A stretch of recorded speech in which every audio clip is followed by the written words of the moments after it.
let's say it's not even really hypothetical. There's OKC and everybody else, the rest of the NBA. Like there's tier 1A, nobody's coming close to them, at least not as of yet. And then you got tier 2, like the rest of the NBA, the field.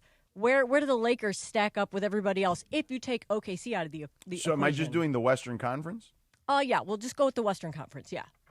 By the way, Cappy, the line yesterday on that game was 15.5, 15 according to and a half, Bergie. yeah. And I trust Bergie. Yeah, no, I'm looking at it. Yep, 15 and a half. Nice work, Berg. Thanks. We're just doing the West, you said, Lindsay? Yeah, just the West. Take them out of the OKC. So out. I think Oklahoma City is in a tier of its own. I would agree with that. Then after that, let me see. Think about it. Denver. So Denver Houston. is in that next group. I think Houston and Denver are in that next group. I think Spurs?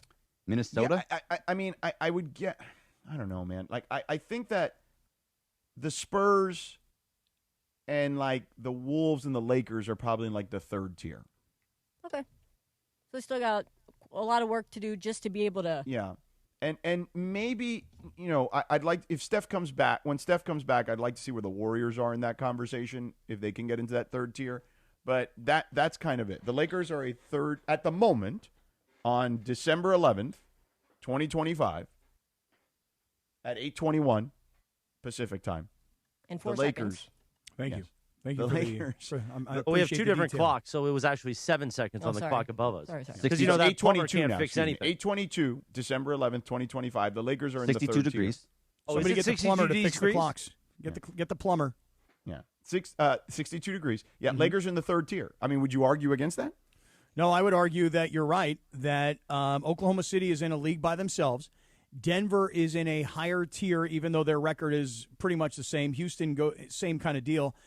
You've probably seen a lot more of Houston. I haven't seen nearly enough of them quite yet to know exactly what they are, other than understanding their roster. They are incredibly athletic, and they've added Kevin Durant. So they were already one of the better defensive teams in the sport, and they've added one of the best closers in the history of the game. And he looks good, too. He does look very comfortable in that group setting. So the Lakers then become into that third tier. Now, here's the issue.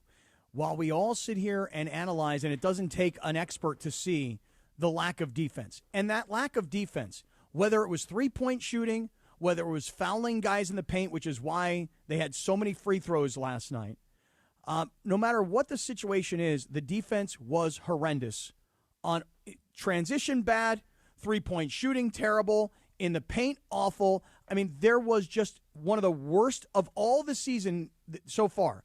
That may have been the worst defensive performance of the entire year thus far of the Lakers. Of their 7 losses, you go back and find me a worse defensive performance than what they did last night, especially considering that there was no Wemby. And I got it. They've played 12 games that Wemby's been out and been hurt, and I believe the number, George, you said they're 8-4 in those games, or they're 9-3, something like that. They're playing great even without Wemby. So they don't have their best player, and yet there was nothing that the Lakers could do defensively. And I'm not here to tell you that, these guys just mailed it in last night and they weren't giving you any effort. It's not that they weren't giving any effort.